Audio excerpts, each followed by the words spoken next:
नमस्कार दोस्तों। अपनी खेती अपने बीज मुहिम के तहत हम आपको जानकारी दे रहे हैं लगातार कि कैसे किसान जो है वो पिछले 60-70 सालों से गुलाम बन गया है। सिर्फ आर्थिक या तकनीकी तौर पे नहीं, मतलब टेक्नोलॉजी और आर्थिकता की निर्भरता है, बल्कि ज्ञान जो है वो भी किसान खो चुका है। पिछले 60-70 साल में किसान भूल गया है कि कैसे अपने बीज रखे जाते हैं, कैसे पैदा किए जाते हैं। तो ये हमारी एक कोशिश है। अन्नदाना सॉइल एंड सीड सेवर्स बेंगलोर के सहयोग से पिछले साल से मुहिम चला रहे हैं। तो आज हम थोड़ा भिंडी की बात करेंगे। भिंडी जो पंजाब में उगाई जाती है, आप कह सकते हो कि 99% जो है वो कंपनियों के बीज ही इस्तेमाल होते हैं। हालांकि यूनिवर्सिटी की जो वैरायटियां हैं, जो यूनिवर्सिटी की सिफारिश है, वो सारी की सारी जो हैं वो ओपन पोलिनेटेड और आपकी जो है नॉन हाइब्रिड ही हैं। तो ये मैं आपको बताता हूँ। यहाँ पे सिफारिश की जो किताब है उसमें लिखा हुआ है पंजाब सुहावनी, पंजाब 8, पंजाब 7, पंजाब पद्मनी, ये सारी की सारी वैरायटियाँ हैं। तो सोइंग टाइम सब सारी जानकारी जो यहाँ पे दी होती है, और सीड प्रोडक्शन का भी यहाँ पे दिया हुआ है कि कैसे सीड प्रोडक्शन किया जा सकता है। इसमें जो बताया है कि आपको कम से कम जो है 200 मीटर 2 कल्टीवार मतलब कि अगर 2 किस्में हैं उसमें कम से कम 200 मीटर का फासला ज़रूरी है कि रखना है अगर आपको बीज की शुद्धता। क्योंकि जैसे आपको लगातार हम बता रहे हैं कि 2 मेन उसमें बातों का ध्यान रखना होता है। पहली तो बीज की क्वालिटी, और दूसरा जो है बीज की शुद्धता, कि 2 वैरायटियाँ मिक्स नहीं हो जाएं, तो क्रॉस पोलिनेशन उसकी नहीं हो। तो ये मेरे पास अभी जैसे ये 2 लाइन में मैंने 3 वैरायटियाँ यहाँ लगी हुई हैं। 3-4 वैरायटियाँ यहाँ मेरे पास है। ये थोड़ा लेट स्विंग की थी इसकी, और यही सेम वैरायटियाँ इधर भी 3-4 लगी हुई हैं। तो थोड़ा थोड़ा टाइम गैप इनमें डाल दिया गया है। तो जो शुद्धता बरकरार रखनी है उसके मोटे मोटे 2-3 तरीके होते हैं। पहला तो जैसे यूनिवर्सिटी ने सिफारिश की है कि इतना दूरी रख लो। उससे क्या होता है कि बहुत ज़्यादा जो मक्खियाँ उड़ के एक दूसरे का पोलन लेके एक वैरायटी का दूसरे में नहीं डाल पाएंगी उतना इफेक्टिवली। तो वो दूरी आप बरकरार रख सकते हो, जो कि आम हालात में इतना पॉसिबल नहीं है, क्योंकि फसलों का एक ही सीज़न होता है। तो किसान के लिए थोड़ा मुश्किल है वो शुद्धता बरकरार रखना उस तकनीक से। दूसरा है उसका टाइम आइसोलेशन, कि जैसे मैंने ये किया है कि कुछ वैरायटियाँ पहले लगा दी तो उनको पहले फूल आ जाएंगे, और वो किसी से क्रॉस पोलिनेशन उसकी नहीं होगी। तीसरा जो बताया है वो अन्नदाना ने कि हम जो पॉलिनेशन है उसको ही थोड़ा कंट्रोल तरीके से कर लें, क्रॉप को कवर करके, फूलों को कवर करके। तो ये तकनीकें आपको सीखनी है। तो अन्नदाना में भी ट्रेनिंग चलती रहती हैं। जिनकी इच्छा है ट्रेनिंग की वो हमारे से संपर्क कर सकते हैं। हम पंजाब हरियाणा के लिए स्पेशल ट्रेनिंग भी अरेंज करवा सकते हैं। 2 ट्रेनिंग हम ऑलरेडी करवा चुके हैं। तो हम भिंडी की बात कर रहे थे।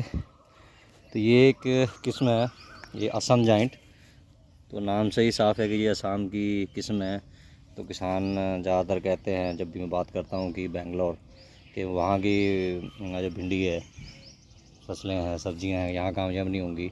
असम की भिंडी अगर बेंगलोर में कामयाब होगी तो बेंगलोर में पहुँच के पंजाब में अगर आएगी तो क्यों नहीं कामयाब होगी। इसके पीछे कोई विज्ञान तो लग नहीं रहा है। मौसम का थोड़ा बहुत अंतर हो सकता है। तो ये मैं 2022 में बीज लेके आया था, खुद मैंने तैयार करे, मल्टीप्लाई किया फिर से मैंने पोलिनेशन से बचाने के लिए, क्योंकि मेरी बगीची में लगी हुई थी और भी। तो यूनिवर्सिटी की वैरायटियाँ थी। अगस्त में जून जुलाई में मैंने लगाए थे। 1-2 पौधे बचे थे तो बीज तैयार किए। अगले सीज़न फिर बीज तैयार किए। बहुत से किसानों को पंजाब में लगभग 7-8 जिलों के किसानों को मैं ये बीज दे चुका हूँ। 3 साल लगातार बीज तैयार किए। ये जो 4th जनरेशन है इसकी, मतलब इसका चौथी बार बीज तैयार करके एक बीज से पहले तैयार किया, उससे आगे ऐसे ये चौथी बार है। आप पौधों की सेहत देख सकते हो, पिछले साल के मुकाबले थोड़ा अभी उतनी ग्रोथ नहीं हुई है क्योंकि इस बार मौसम का बड़ा अजीब रहा है। तो ये हमारे असम जाइंट है।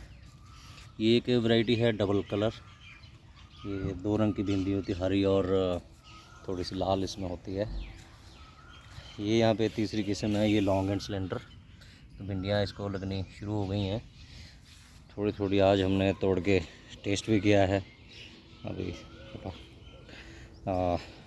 3-4 सब्जियाँ मिक्स करके। यहाँ पे भी हमने ये अलग अलग किस्में एक ही साथ मतलब एक साथ में, जैसे यहाँ ये हमारे वही पहले पौधे जो हैं असम जाइंट के हैं। यहाँ पे ये लॉन्ग एंड सिलेंडर है, लास्ट में ये लॉन्ग रेड है, इधर एक सिल्वर क्वीन है। इसी तरीके से इधर भी इस बेड में हमारी पूरी की पूरी रेड जो वैरायटी है, लॉन्ग रेड। ये आपकी लॉन्ग एंड सिलेंडर, ये फिर से रेड, एक साइड भी ये रेड है। तो ये यहाँ पे अभी आप देख सकते हो कि भिंडियाँ फूल लगने शुरू हो गए हैं, भिंडियाँ लग रही हैं। फ़िलहाल तो हम अभी खाएंगे। काफ़ी बीज इन वैरायटियों के तो दे दिए किसानों को। 1-2 और किस्म की भिंडियाँ हमने मंगवाई है, बीज जो देसी बीज है अन्नदाना से। तो अभी उसको मल्टीप्लाई करेंगे। तो ये वहम, मैं वहम ही इसको कहूँगा, ये वहम कि बेंगलोर वाले बीज यहाँ नहीं हो सकते, परफॉर्मेंस नहीं आ सकती। तो आपने सबने फ़ोटो वीडियो पहले भी देखे हैं, आप यूट्यूब चैनल पे पुराने आप वीडियो देख सकते हैं। सब कुछ बड़े अच्छे से हो रहा है। अभी इसमें से बहुत ज़्यादा बीज जो ये वैरायटी है, ख़ास तौर पे लॉन्ग असम जाइंट और डबल कलर, ये पेरेनियल वैरायटी है। पेरेनियल मतलब होता है जो चिरकालीन, मतलब चलती रहती हैं वो। तो अभी मैंने भी ट्राई किया था 2 साल से, लेकिन सर्दियों में फ्रॉस्ट इतना होता है कि ये सहन नहीं कर पाई। अभी इन 2 लाइनों में मैंने करीबन 4 फीट का, 3-3.5 फीट का फासला रखा है। तो बीच में कुछ नहीं लगाऊंगा। तो ट्राई करेंगे कि इसको काफ़ी चौड़े पट्टे पे जगह दे के इसको बचाने की कोशिश करेंगे कि चलती रहें। तो अन्नदाना में जैसे संगीता शर्मा जी ने दिखाया था, असम जाइंट का एक पेड़ जो है, पौधा है, पेड़ नहीं, पौधा जो है वो करीबन 17-18 फीट ऊंचा हो गया था। और पंजाबी में ढांगी जिसको बोलते हैं कि डंडे से, वो हुक से भिंडियाँ उनको तोड़नी पड़ी थी, या स्टूल इस्तेमाल करना पड़ा था। तो कुदरत ने तो बहुत वैरायटी हमारे लिए बना के रखी है, लेकिन हमें तो जैसे पढ़ाया जाएगा, सिखाया जाएगा, जो दिखाया जाएगा, क्योंकि जो दिखता है वही दिखता वाली बात होती है। तो हमें लगता है शायद भिंडी हरे रंग की होती है, लेडी फिंगर तो फिंगर की तरह ही होगी। तो जैसे असम जाइंट है, ये बहुत मोटी भिंडी होती है। तो सभी पहले देख के हैरान थे कि ये इतनी बड़ी, क्या इसका टेस्ट रहेगा, कैसी बनेगी, अच्छी बनेगी या नहीं बनेगी। तो बहुत बढ़िया ये वैरायटी है। तो स्टर्डी वैरायटी है ये। अभी देखते हैं, किसानों को बीज दिए हुए भी 1 साल से ज़्यादा हो गया।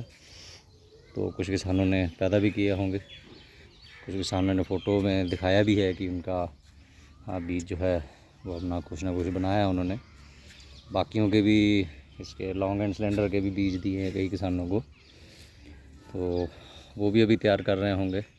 PAU की जैसे आपको दिखाया भी था, पंजाब सुहावनी एक बहुत अच्छी वैरायटी है। तो उसके भी पौधे लगाए हैं यहाँ पे, उसका भी बीज तैयार करेंगे। सारी जो PAU की वैरायटियाँ हैं वो नॉन हाइब्रिड हैं, ओपन पोलिनेटेड हैं। तो आपको सिर्फ बीज पैदा करने की क्वालिटी, बीज सही तरीके से जो बीज है वो पैदा करने की तकनीक सीखनी है। कैसे बीज अच्छे से पैदा करना है, कैसे उसकी जो है क्वालिटी, उसकी प्योरिटी वो मेंटेन करनी है, फिर उसको कैसे संभाल के रखना है ताकि साल दर साल जो है वो बीज आप तैयार करते जाओ। तो ये आपको सीखना है। बीज बहुत हैं, ऐसा नहीं है कि बीज अवेलेबल नहीं है। यूनिवर्सिटी के पास भी नॉन हाइब्रिड बहुत से बीज हैं जो कुदरती जैविक खेती में आपको चाहिए हैं। तो अगर आपके पास तकनीक नहीं है तो फिर आपको गेहूं और धान की तरह वो भी फिर यूनिवर्सिटियों और कंपनियों के पीछे ही भागना पड़ेगा। जैसे मेलों में हम देखते हैं कि इतने सालों बाद भी गेहूं और धान के बीज भी किसान जो सर पे बोरियां लेके जा रहे होते हैं। और यूनिवर्सिटी की तरफ से अभी भी आया था कि 1 करोड़ से ऊपर का बीज बिक चुका है। तो ये बीज जो है आपकी ही धरोहर है, हमारी धरोहर है। सदियों से हमारे पूर्वज जो है वो अपने बीज खुद रखते आ रहे थे। तो वो परंपरा जो है हमें शुरू करनी पड़ेगी। परंपरा सिर्फ कोई धार्मिक रीति रिवाज या वेशभूषा या कोई भाषा नहीं होती है। तो ये भी एक अपनी धरोहर है, तो इसको संभालना पड़ेगा। तो आप ज़रूर इसकी ट्रेनिंग लीजिए, देखिए कैसे ये सारा कुछ होता है। बाकी यूट्यूब चैनल से आप जुड़े रहिए, आपको जानकारी लगातार देते रहेंगे। धन्यवाद।